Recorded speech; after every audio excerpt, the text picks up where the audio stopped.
throughout the adversity, you had to lean on faith. I remember at your sermon you gave at the crossing last week, you were like, look, my faith is always like this. Everything else around me can go like this, but the faith never changes. For me, I've found something, in Jesus that doesn't waver.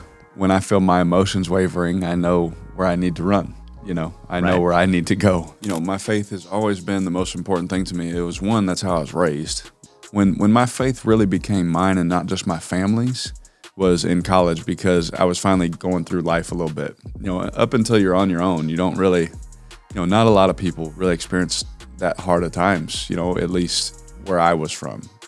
I had two parents. I had brothers that loved me and took care of me. For me, life was not hard, Right. So I was like, yeah, go Jesus, Yeah. I was like, yeah, absolutely, Yeah. But once life started to happen to me and I lived on my own and I did this and I did that, and I found like just how depressed I would get, when I'd make certain decisions, or I'd feel so low even though I thought I was feeling so high, when all that highness wore off and I was sitting there left with what I had done, I'd sat there and I was like, man, I don't want to feel like this anymore. And so when I finally gave him my life and I made it my own, from then on, it's like I now see where I'm supposed to be at all the time, Right. And there's this foundation that I keep saying, it doesn't move, Right. And so for me, my whole life, all the coaching changes, all this kind of stuff, and I've always been able just to stay. Doesn't mean my emotions have stayed that way, Right. but I have something that I can hold on to that doesn't fail me. Like I literally was praying like last night. The Lord answered a prayer that I had, and I remember saying, like, you always show up. Whether it's the answer I want or whether it's just comforting my heart, like he always has shown up for me. Yeah, I believe I grew up a lot during college, and then getting drafted and being a professional made it even, tougher. And I really believe that all those experiences strengthened my faith, because I think for a lot of people, I started to see it in the sports world, where it was like, man, everyone's identity is wrapped up in their stats. Yes. Like how good they are, what people think of them. Yeah. And even I'm like, man, I had a bad game, I feel like crap. Yeah. And the crappy thing about baseball is we play every day. Yeah.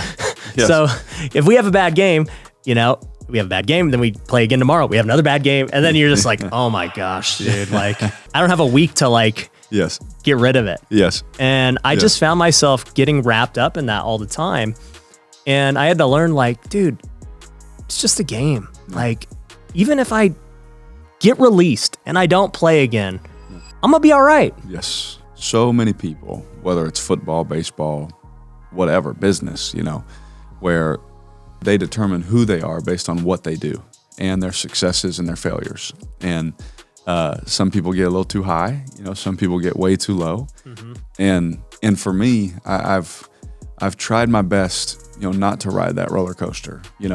Obviously when you're younger, it's a lot harder because you're trying to earn that next contract. You're trying to make the first Pro Bowl. You're just trying to make the team for the first time. Like I remember all of those emotions, and I feel like, but once I do that, then they will know I'm good. And right. Then they will respect me. Like, who cares who they are? And now I'm like, I'm 30 years old, and thank the Lord I've gotten it. So I'm like, I don't care at all. Yeah, right. Like media people ask me a question, I'll be like, I'm just not even going to answer that. I don't have to answer to them anymore. Right. Whereas my culture told me I had to answer to that. 100%.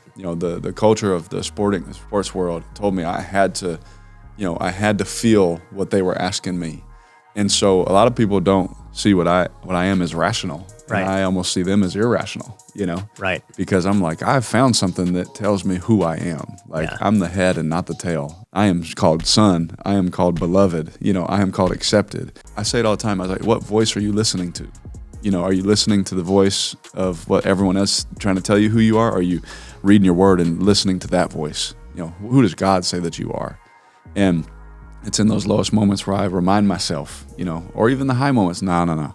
Like, I'm your child, thank you for everything. And I even thank him during the storms. Thank you that I'm going through this. Thank you that I get to go through this. Right. Because I prayed for this. I prayed to be in this position. Just for me, I just continually try and stay in that level place and not let this game do this. And I also think it makes life simple. You're like, dude, just pursue this, pursue Jesus, and everything else will fall into place. Like, Literally, it does. Yeah, and I've said that before, because in the business world, they're like, okay, what's your 5-year plan? I'm like, bro, I don't even know what I'm doing next week. Yeah, right. You know, like, right. All of a sudden we're on a podcast a week later, right? Like, I have no idea what's going to happen next week. Like, whatever God puts in my path, that's what we're going to do. That's exactly right. And it's hard for people to fathom because they're like, I want to know every step of the way. Yeah. And I'm like, if you knew every step, there'd be no faith required. That's right.